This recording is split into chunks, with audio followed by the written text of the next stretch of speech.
ठीक है, तो हम लोग HCF LCM चैप्टर आज करने जा रहे हैं, जिससे 3 से 4 क्वेश्चन आते हैं। 4 तरह के क्वेश्चन होते हैं, मैंने लिख के रख लिया है पहले से। पहला टाइप 1 जिस पे आज हम लोग काम करेंगे वो यही है कि HCF और LCM जिन दो नंबर्स का तुम निकालते हो उनका प्रोडक्ट हमेशा उन HCF और LCM के प्रोडक्ट के इक्वल होता है। सेकंड है प्रॉब्लम ऑन नंबर्स के HCF निकालना है, find the greatest number which when divided by this and this leaves remainder this in each case, वैसे वाले क्वेश्चन। Application on real life situation, HCF LCM के क्वेश्चन का रियल लाइफ के साथ में कुछ लिंक बनता है, उसके क्वेश्चंस बनते हैं, वो करेंगे। वो सब्सिक्वेंट क्लासेस में होगा, आज की क्लास में तो हम लोग इसी पे भी फोकस करेंगे। और फिर एक एरिया होता है जहाँ पे हम लोग HCF and LCM of polynomials भी निकालते हैं।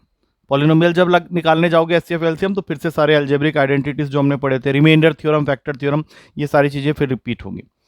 ठीक है, और नंबर सिस्टम का ये सेकेंड पार्ट है, तो भूलना नहीं है। नंबर सिस्टम अभी हमारे टेस्ट पेपर के थ्रू हम लोग टच में रहेंगे उसका। तो अब एक बार स्टार्टिंग से देखेंगे, बेसिक्स से। जब मैं यहाँ पे HCF LCM लिख रहा हूं तो तेरे दिमाग में क्या क्या चल रहा है ये बता, related to HCF and LCM of course. क्या है इसके अंदर में? चलो मैं पहले फुल फॉर्म लिख देता हूं। इसका फुल फॉर्म होता है हाईएस्ट कॉमन फैक्टर, और इसी तरह से अगर वहां पे देखें लीस्ट कॉमन मल्टीपल, या फिर जिसको हम लोग लोएस्ट कॉमन मल्टीपल भी बोल सकते हैं।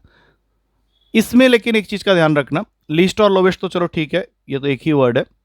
हाईएस्ट कॉमन फैक्टर के अलावा एक और वर्ड भी कभी बार वो यूज करता है, दैट इज GCD। GCD का मतलब होता है ग्रेटेस्ट कॉमन डिवीजर, डिवाइजर, हाँ जो भी बोल सकते हैं। तो अगर GCD लिखा है तो कंफ्यूज होने की जरूरत नहीं है, क्योंकि अगर ध्यान से देखें तो ग्रेटेस्ट और हाईएस्ट सेम ही है, कॉमन तो दोनों में कॉमन है, फैक्टर और डिवीजर। क्वेश्चन नंबर 1, तुमको अगर मैं यहाँ पे कुछ नंबर्स लिख दूं और पूछूं इसका HCF निकाल सकते हो या नहीं, या LCM निकाल सकते हो कि नहीं, तो बेसिक स्टेज में तुमको वो पता होना चाहिए। पहले तो मैं छोटे नंबर्स ले लेता हूँ। सपोज कर लो मैंने यहाँ पे कुछ नंबर्स लिख दिए। नंबर्स क्या क्या लिख दिए, बेसिक नंबर लिख देता हूँ, 24, 36, 72। मैं बोलूँगा इसका HCF पता करना है मुझे, कैसे करेगा? तो कैसे निकालते हैं HCF, क्या करते हो? मतलब मान लो कि किसी क्वेश्चन में इसकी जरूरत पड़ गई कि तुम्हें HCF निकालना है 24, 36 और 72 का, तो कैसे करेंगे? नहीं करेंगे, फैक्टर निकालोगे। किसके? तीनों के निकालोगे अलग अलग। चलो मैं तुम्हारे मेथड से करता हूं, बोलो इसके फैक्टर्स क्या क्या है। 1, 2, ये बोल रहे हो, 3, 4, 6, 12, 8, 24। तो ये तो इतना ही लिखने में हमारा 15 से 20 सेकंड निकल जाएगा। फिर उसमें भी लिखोगे, फिर उसका भी लिखोगे, और कोई बड़ा नंबर आ गया तो उसको भी लिखते ही रहोगे, फिर कॉमन ढूंढोगे, हाईएस्ट, तो टाइम लगेगा। ठीक है, वो गलत नहीं है, लेकिन अगर एक क्वेश्चन कर रहे हो, उसका एक सिर्फ ये एक पार्ट है, ये क्वेश्चन भी नहीं है, तब तो ज़्यादा टाइम ले लेगा ना। अच्छा, एक तरीका और हम लोग को सिखाया गया था इसको प्राइम नंबर में ब्रेक करने का। कैसे? 2 इंटू 2 इंटू 2 इंटू 3। 36 के लिए हो गया 2 इंटू 3 इंटू 2 इंटू 3। 72 के लिए हो जाएगा, 72 क्या होता है? 2 इंटू, पूरा लिख दे क्योंकि 2 इंटू 36 होता है, तो 2 इंटू 2 इंटू 3 इंटू 2 इंटू 3। अब HCF निकालते समय हमें क्या करना होता है कि जो तीनों में आ रहा है उन सबको अंडरलाइन करते हुए जाएंगे। जैसे तीनों में क्या आ रहा है? 2, एक 2, एक 2, एक 2, तो यहाँ पे एक 2 लिख दिया। एक 2 और आ रहा है, एक 2, एक 2, एक 2, एक और 2 लिख दिया। अब और 2 रिपीट नहीं होगा, तो 3 ले लेते हैं अभी। 3, 3, 3, और मेरे ख्याल से कुछ भी नहीं है, इसका LCM हो गया 12। उससे बेटर मेथड है, लेकिन उसमें भी सेम बात कहूँगा कि एक तो ये मैंने जल्दी जल्दी लिख दिया, तुम लिखने जाओगे तो टाइम लगेगा। अब कुछ ऐसा ढूंढते हैं जिसमें इतनी मेहनत करने की जरूरत नहीं पड़ेगी, थोड़ा कम टाइम में हम लोग कर सकें। मेन चीज क्या है, तुम्हें फैक्टर का मतलब पता होना चाहिए। फैक्टर क्या होता है? वो वैल्यूज जिनके टेबल में ये नंबर्स आते हैं। इस तरह से जो हम लिख रहे थे इसमें कुछ गलती नहीं है, लेकिन अगर मान ले गलती से हमारा कोई नंबर छूट गया तो फिर वहां पे प्रॉब्लम हो सकती है। तो बेस्ट मेथड क्या है वो मैं बताता हूं, that is called long division method. कहीं पे भी चले जाओ, ये मेथड अप्लाई करोगे, काम आसानी से निपट जाएगा। और आगे जाके तुम्हें कुछ ऐसे नंबर्स भी मिलेंगे जो कि इतने सिंपल नहीं होंगे, तुमको लगेगा कि अब इसके तो कॉमन फैक्टर होंगे ही नहीं, तुम 1 मार के आ जाओगे, क्योंकि जब कुछ नहीं होता है कॉमन फैक्टर तो हम 1 ही मारते हैं, अब वो गलत भी हो जाएगा। तो उन सब से बचने के लिए जो मेथड होता है वो है लॉन्ग डिवीजन मेथड। अब सपोज कर लो क्वेश्चन आता है, सेम यही क्वेश्चन ले लेते हैं फिर से। वैसे तो मैंने आंसर निकाल लिया है, लेकिन सपोज करो ये 3 वैल्यूज दी हुई है, हमें जल्दी करना है। तो इनमें से तुम कोई भी 2 वैल्यूज को पिक कर लो, कोई भी दो। सपोज तुमने बोला सर फर्स्ट और सेकंड ले लेते हैं, तो इनको लेके आपस में डिवाइड कर दो। अब ये डिवाइड तो होगा नहीं, 24 वन ज़ा 24 होके यहाँ बच जाएगा, यहाँ पे आ गया 12, और 12 को 24 से डिवाइड करोगे तो ये इसको काट देगा 2 में। दैट मीन्स अगर 12 इसका एचसीएफ है तो 12 के टेबल में 72 आना चाहिए, आता है, तो फिर सीधा आंसर लिखो एचसीएफ इज 12। अब इसमें क्या हुआ, ना हमने कोई फैक्टर बनाया, ना किसी से डिवाइड किया, ना कुछ कॉमन लिया, हमने सीधा 2 नंबर पिक किया, उनको डिवाइड किया और आंसर तक पहुंच गए। क्या तरीका है, कोई भी 2 नंबर ले लो। अब तुम बोलोगे सर 3672 लेते तो अब भी यही आता, एक बार करते हैं। 3672 लेते तो अलग से तरीके से आता, क्योंकि 36 के टेबल में तो ये नंबर वैसे ही आ जाता है 72 में, तो 36 तो इसका आंसर है नहीं।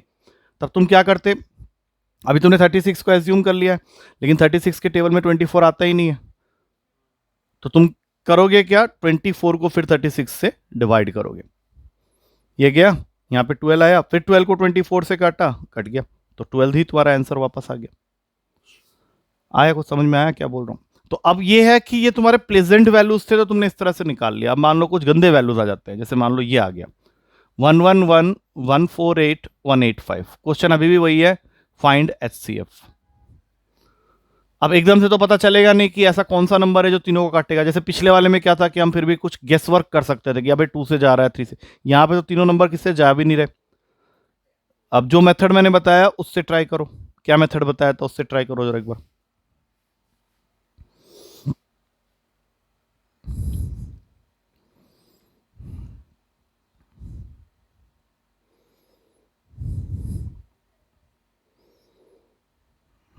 हाँ, क्या 37 आया ना, तो 37 के आगे तो कुछ कभी कर नहीं सकता, बस इतना कर 30, रुक जा सुन, तूने डिवाइड कर लिया है ना, 111 को 148 से डिवाइड किया, ठीक है, ये 111 में गया, 37 आ गया। अब 37 को 111 से डिवाइड करना, 3 में जाएगा।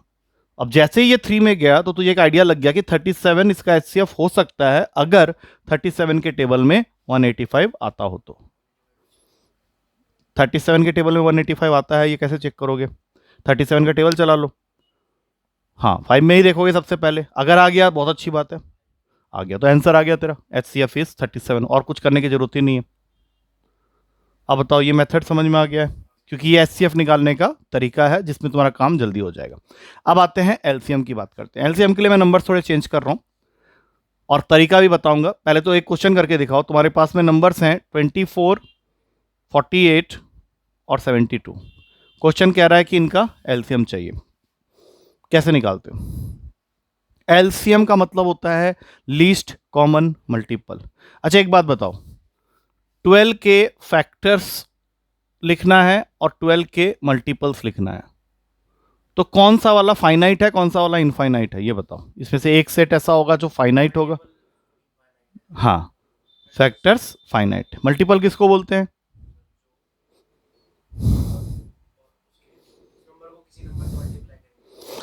जिस नंबर के बारे में मल्टीपल मांग रहा है उसको किसी भी नंबर से मल्टीप्लाई करके जो आंसर आता है वो उसके मल्टीपल होते हैं। तो तुम 12 को किसी के साथ भी मल्टीप्लाई कर सकते हो नेचुरल नंबर में से, तो जो जो नंबर्स आएंगे वो सब उसके मल्टीपल हैं।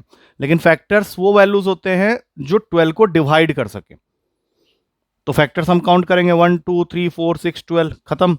लेकिन मल्टीपल्स तुम करते जाओ, 12 वन ज़ार 12, 12 टू ज़ार, ऐसे करके वो चलते रहेगा। अभी क्वेश्चन क्या है, इन तीनों में से सबसे छोटा कॉमन मल्टीपल बताना है। तो तुम्हें किसका मल्टीपल लिखने से फायदा होगा, 24 का, 48 का या 72, सबसे बड़े वाले का। तो इसका ट्रिक ही यही है कि तुम इसके मल्टीपल लिखना शुरू करो। सबसे पहला मल्टीपल क्या है, 72 के टेबल का सबसे पहला नंबर क्या है, अरे खुद 72 है। अब यहीं से चेक करो, क्या 24 के टेबल में 72 आता है, आता है। 48 के टेबल में नहीं आता है, तो 72 को भूल के इसका नेक्स्ट नंबर पकड़ो, 24 के 144। अब बताओ 24 के टेबल में 144 आता है, ये चेक करना पड़ेगा ना जल्दी जल्दी। कैसे करोगे, डिवाइड करोगे, तो तुमको वहां पे कुछ खास मिलना नहीं है, 24 के टेबल में ही जाना पड़ेगा। कर इसको, यही तो जल्दी जल्दी करना होता है। क्या किया, नहीं 24 को किससे मल्टीप्लाई कर रहा है? हाँ, तो आ तो गया 144।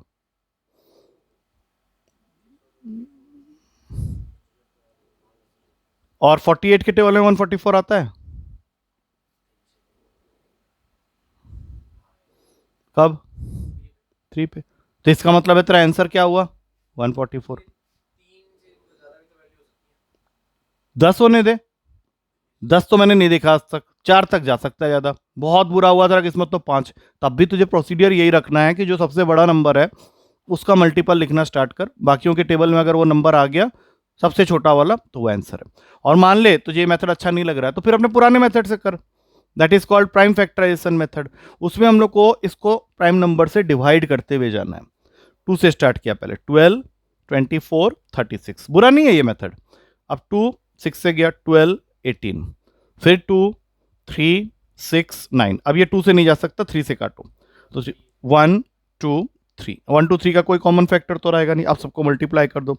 3 2 jar 6, 6 3 jar 18, 18 2 jar 36, 36 2 jar 72, 72 2 jar LCM हो जाता है। एचसीएफ के लिए अच्छा वाला तरीका बता चुका हूं, अब उसके बाद और थोड़ी ना बोलोगे कि नहीं आता है। तो एचसीएफ और एलसीएम निकालना आ गया। 5-7 मिनट 10 मिनट के अंदर हमने एचसीएफ एलसीएम निकालना सीख लिया है। सो दैट हम लोग अपने टाइप 1 क्वेश्चन की तरफ मूव करेंगे। बट जब मैं ये टाइप 1 बताऊंगा तो इसके नीचे कुछ पॉइंट्स लिखवाऊंगा, वो बहुत इंपॉर्टेंट है, वो भी लिखना है साथ में। सो दैट जब हम लोग क्वेश्चन करें तो उन सबका यूज करेंगे। मैंने अभी थोड़ी देर पहले ही ये फॉर्मूला लिखा था टाइप 1 क्वेश्चंस के लिए कि एचसीएफ और एलसीएम कभी भी दो नंबर्स के लिए अगर निकाल रहे हो जिनमें से दोनों नंबर्स हैं ए एंड बी, तो नंबर्स का जो प्रोडक्ट होगा वो उनके एचसीएफ और एलसीएम के प्रोडक्ट के इक्वल होगा। प्रूफ करने के लिए मैं यहां पे दो वैल्यूज ले लेता हूं, 24 और 36। Let it be A and B. अब बताओ इसका एचसीएफ क्या है और साथ में ये भी बताना कि इसका एलसीएम क्या है, जल्दी। एचसीएफ 12 श्योर, एलसीएम बताया था अभी तरीका। कितना? 72। तो मेरा फॉर्मूला इसमें वैलिड हो रहा है कि नहीं? हमें यह प्रूफ करना पड़ेगा कि इन दोनों का product must be equals to इन दोनों का प्रोडक्ट। तो एक बार यहां पे लिख लेते हैं 12 इंटू 72 और यहां पे लिख लेते हैं 24 इंटू 36। अब इसी को यहीं पे तोड़ लो, 12 इंटू 2 इंटू 36। ये क्या किया, 12 को तो मैंने रहने दिया, 72 को लिख लिया 2 इंटू 36। अब जरा ध्यान से देखो, 12 2 जार क्या होता है? आ गया बैलेंस, 36 आ गया। पूरा मल्टीप्लाई करने की जरूरत नहीं है, वैसे करते तब भी 2 2 जार 4 आ रहा है, वहां पे 6 4 जार 4 आ रहा है, आइडिया लग गया। तो ये चीज प्रूव हो गई कि ये फॉर्मूला तो भैया सही है। अब बात होती है कि इसके अंदर और हिडन चीजें क्या है। सबसे पहला पॉइंट, एलसीएम की वैल्यू हमेशा एचसीएफ से बड़ी होगी, ये मानते हो? हमेशा होगी। अभी हमने एक क्वेश्चन किया ही है, यहां पे देख सकते हो। सेकेंड इंपॉर्टेंट पॉइंट, एचसीएफ की जो वैल्यू होगी that must be a factor of LCM. HCF की जो वैल्यू होगी वो हमेशा एलसीएम का फैक्टर होगी। जैसे अभी हमने यहां पे किया, एचसीएफ 12 था, एलसीएम 72 था, तो 12 72 का फैक्टर है। तीसरा इंपॉर्टेंट पॉइंट कि अगर तुम्हारे दोनों नंबर प्राइम है, अब प्राइम नंबर किसको बोलते हैं? सपोज कर लो मैंने एक नंबर ले लिया 2 और एक ले लिया 11। अब मैं पूछता हूं कि ये ए है ये बी है, इसका एचसीएफ बताओ और इसका एलसीएम भी बताओ। तो एचसीएफ क्या होता है कोई भी दो प्राइम नंबर का?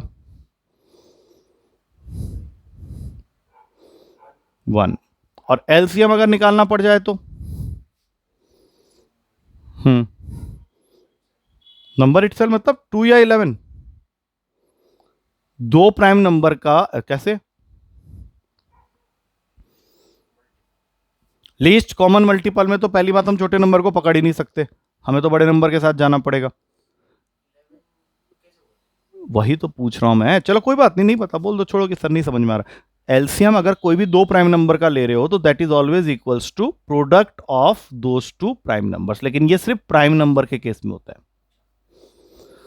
ये एक और पॉइंट हो गया।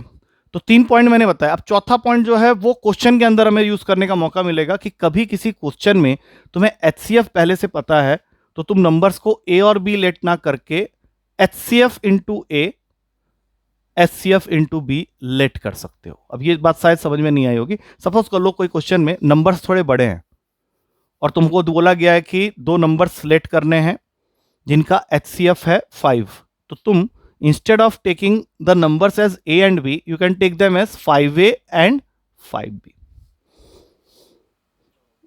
ठीक है, अब ये सारी बातें जो मैंने बताई है ना, इसको एक जगह पेन डाउन कर लो पहले, क्योंकि अब हम लोग इसके बाद नेक्स्ट क्वेश्चन में ही जाएंगे। ये टाइप 1 क्वेश्चन है, इसमें से एक क्वेश्चन हमेशा ही आता है सीडीएस के अंदर में। तो मेक श्योर कि तुम्हें ये सारी चीजें समझ में आ गई। ये कंसेप्ट बताया मैंने अभी 10 से 15 मिनट के अंदर। अब हम लोग इसके क्वेश्चंस पे मूव करेंगे।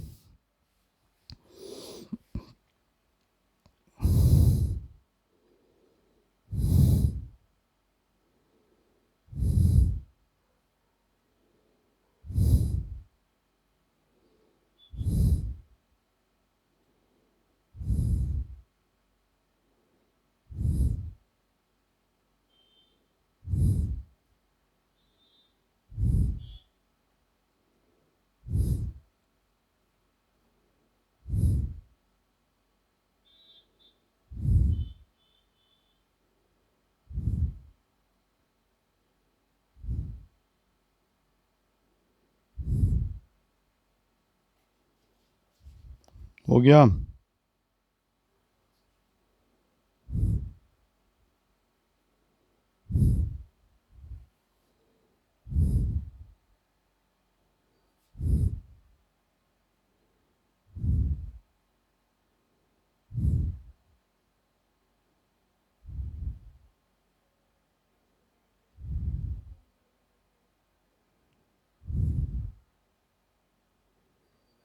हो गया?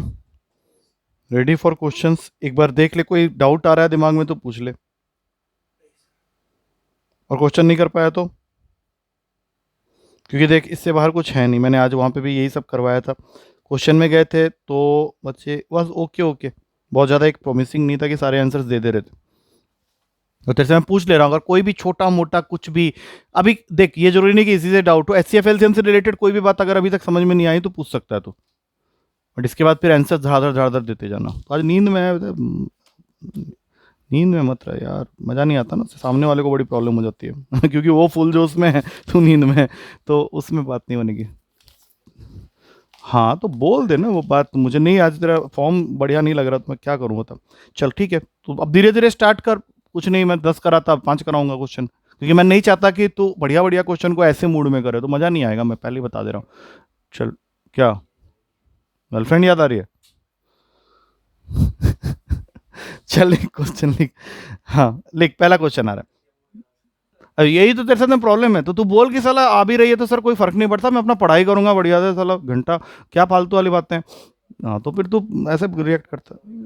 हाँ चल कर, अभी वो भी कहीं ना कहीं देख रही होगी तो पता चलेगा कि तू आंसर दे रहा है नहीं तो बोले ले भाई जैसा छोड़ के गई थी वैसे ही है। चल अभी पहला question, product of HCF and LCM, लिख ले, product of HCF and LCM of two numbers is 24। अब देख अभी तो तूने पूरा ही लिख दिया है, लेकिन आगे से ऐसा करना है, इन सबको एब्रीवेटेड फॉर्म में लिख। मैंने क्या बोला, product of HCF and LCM of two numbers is 24। I think ये काफी होगा, तो इस तरह से अगर कर लेगा तो बढ़िया है।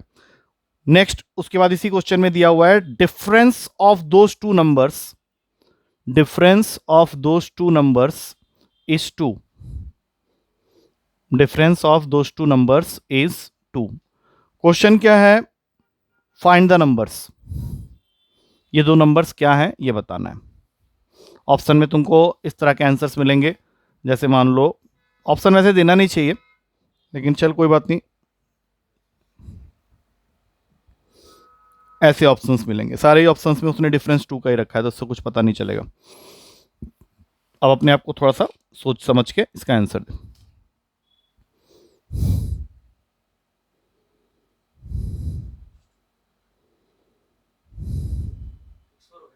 कौन है बे?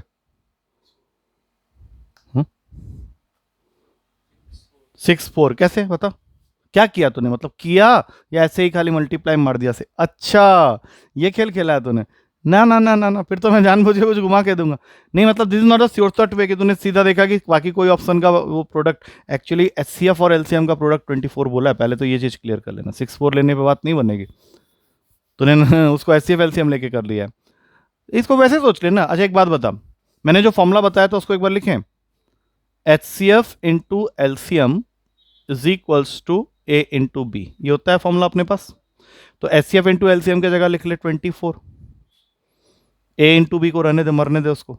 अच्छा, एक और चीज क्या दिया हमें क्वेश्चन के अंदर में, डिफरेंस, तो ए माइनस बी हमें 2 के इक्वल दिया हुआ है।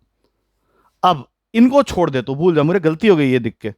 तो मुझे यहां से देख के बता कि ऐसे कौन से दो नंबर हैं जिनको माइनस करने पे 2 आ जाए और मल्टीप्लाई करने पे 24 आ जाए, है ऐसा कोई नंबर? 6, अभी तेरे दिमाग में ये बैठ गया ना। हाँ, वहां पे लिख देना ये आंसर, लेकिन किसके लिए, ये ए और बी के लिए ध्यान रखना, ठीक है। चलो पहला क्वेश्चन हो गया, वहां पे भी कर लिया था बच्चों ने। अब दूसरे क्वेश्चन को कर, दूसरा वाला नहीं कर पाए थे, टाइम लगा था उनको। दूसरा वाला करेगा तो फिर सोचूंगा कि बढ़िया कुछ जान के गया। लिख, if sum of two numbers, if sum of two numbers is 55, if sum of two numbers is 55 and the HCF and LCM, and the HCF and LCM of these numbers are 5 and 120 respectively, are 5 and 120 respectively, then find the sum of, then find the sum of reciprocals of these two numbers, then find the sum of reciprocals of these two numbers। ठीक है, वैसा कर लिया, कोई बात नहीं। चल अब ये क्वेश्चन करके बता, ये उनको काफी टाइम लग गया था करने में, बट है इजी क्वेश्चन।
हम्म,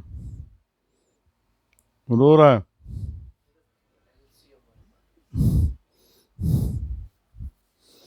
जो जो बातें दी हुई है ना, पहले उनको लिख लिया कर, इस तरह के क्वेश्चन में काफी हेल्प मिलेगा तुझे। सबसे पहली चीज क्या दी हुई थी कि एचसीएफ हमारा कितना है, 5, एलसीएम कितना है, 120, और क्या दिया हमें क्वेश्चन में, हाँ 55, यही है। अब एक बात बता, हमारे पास एक ही फॉर्मूला है और वो फॉर्मूला है H C F into LCM is equals to product of two numbers. तो अगर मुझे एच सी एफ और एलसीएम पता ही है तो इनको मल्टीप्लाई करने पे 5 इंटू 120 जो है वो 600 हो जाएगा। तो एक इक्वेशन आ गई A B is equals to 600, एक इक्वेशन आ गई A plus B equals to 55। तो क्या कर रहा होगा, इसको सोच रहा होगा बैठ के। वैसे सोचा होता तो आंसर मिल जाता, वैसे इसका आंसर होगा 40 और 15, लेकिन हमें ये करने की जरूरत नहीं है। सोच 40 और 15 जो है उनका प्रोडक्ट 600 भी हो जाएगा और ऐड करके 55 भी आ जाएगा, और फिर हम उसका रेसिप्रोकल करके आंसर तक भी पहुंच सकते हैं। लेकिन वो ना करके आगे से ध्यान रखना कि किसी भी क्वेश्चन में अगर ए प्लस बी तुझे पता चल चुका है और ए बी भी पता चल चुका है तो 1/a प्लस 1/b जो होता है वो इनको डिवाइड करके भी निकाला जा सकता है। सोच के देख, अगर मैंने a प्लस बी को ab से डिवाइड किया तो ये पार्ट यूं करके कट होगा, a से a गया, b 1/b बच गया, और यहां से काटा तो b और b गया, 1/a आ गया। तो हमें क्या करना था इस क्वेश्चन में, अगर मुझे निकालना है 1/a प्लस 1/b तो 55 को 600 से सीधा सीधा डिवाइड कर दे, ये आंसर दे देगा हमें 1/a प्लस 1/b के लिए, देगा या नहीं। तो यहाँ पे क्या आया, 5 के टेबल में काटो, ये 11 हो गया, ये 120 हो गया, तो ऑप्शन में तुमको मिलेगा 11/120, that is your correct answer. तो इस क्वेश्चन में जो सीखने वाली बात है वो क्या है कि अगर किसी क्वेश्चन में हमें a प्लस बी पता है और ए बी पता है और मुझे निकालना है 1/a प्लस 1/b, तो जो भी मेरा a प्लस बी का वैल्यू है मैं उसको ए बी के साथ डिवाइड कर दूंगा, ये मुझे डायरेक्टली 1/a प्लस 1/b तक पहुंचा देगा। इसको नोट डाउन कर ले कहीं पे हल्का सा, सो दैट, क्योंकि ये आगे जाके क्वेश्चंस में यूज होता है। अभी यहाँ यूज हो गया, कहीं और यूज हो जाएगा तेरा।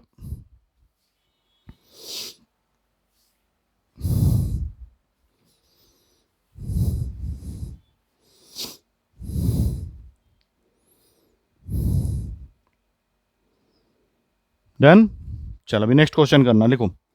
नेक्स्ट क्वेश्चन है LCM of two prime numbers, LCM of two prime numbers are 161. If one number is x and other number is y, if one number is x and the other number is y, and x is greater than y, and x is greater than y, then find 3y minus x.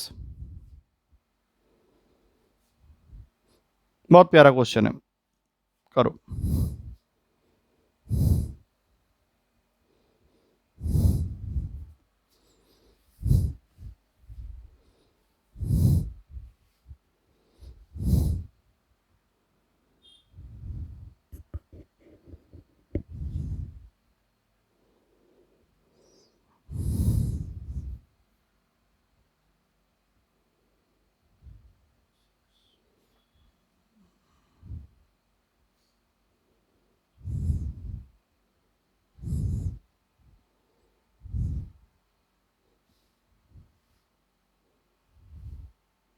मैंने question क्या बोला था एक बार मुझे बताएगा?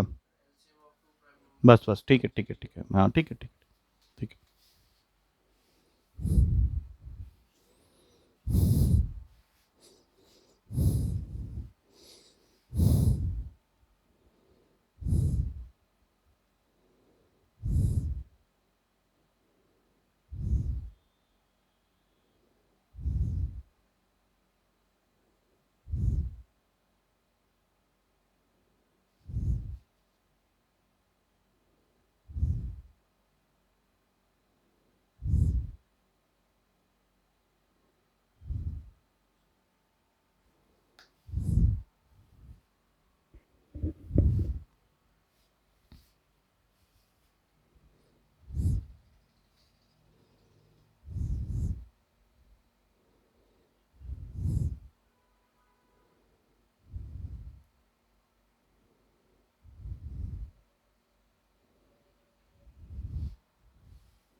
क्या क्या किया बता, चल कोई बात नहीं, तेरा आज मन लग नहीं रहा है तो बता क्या किया, क्या बता। मैंने अभी एक पॉइंट लिखवाया था बहुत इंपॉर्टेंट कि अगर प्राइम नंबर्स हैं, एचसीएफ तो छोड़ दे, एलसीएम की बात हो रही है ना इस क्वेश्चन में, तो एलसीएम जो होता है एचसीएफ 1 होगा but HCF is not required, हमारा क्वेश्चन एलसीएम पे घूम रहा है ना। तो इसका मतलब है कहीं ना कहीं क्वेश्चन ये कहना चाह रहा है कि ये जो दो प्राइम नंबर है इन्हीं का प्रोडक्ट जो है वो 161 के इक्वल है, because LCM of two prime numbers is always equals to product of those two prime numbers. अब सिर्फ इतना सोचना है कि वो दो नंबर हैं कौन से जिनको मल्टीप्लाई करके 161 आ सकता है। बदले में क्वेश्चन ये ऑलरेडी बता चुका है कि X and Y both are prime. क्या हूं, बताओ कौन सा प्राइम नंबर है जो 161 को डिवाइड करेगा? प्राइम नंबर हमारे पास है कहां से स्टार्ट होता है? 2 से तो होगा नहीं, 3 तूने चेक कर ही लिया होगा, 5 से भी नहीं होने वाला, तो अगला नंबर है 7, 7 से चेक कर। क्योंकि अगर ये 7 से हो जाता है तो हमें और कुछ करने की जरूरत नहीं पड़ेगी। कितने में? 23। दैट मीन्स अब बताओ किसको बड़ा उसने बोला था, एक्स को या बड़ा वाई को? तो एक्स को लेना पड़ेगा 23 और वाई को लेना पड़ेगा 7। और हमें क्वेश्चन में क्या पूछा है? 3y minus x. तो 3 इंटू 7 21 माइनस 23, आंसर इज -2। चूंकि प्राइम नंबर था तो और कुछ करने की जरूरत ही नहीं है, क्योंकि दोनों नंबर का जो प्रोडक्ट होता है प्राइम नंबर में वही उसका एलसीएम होता है। HCF is 1। आया समझ में कुछ? हाँ, तो उल्टा कर दिया तो फिर नेक्स्ट क्वेश्चन में आ जाओ। करेगा नेक्स्ट? चलो लिखो, LCM of two numbers, LCM of two numbers is 45 times their HCF. LCM of two numbers is 45 times their HCF. If one of the numbers is 125, if one of the numbers is 125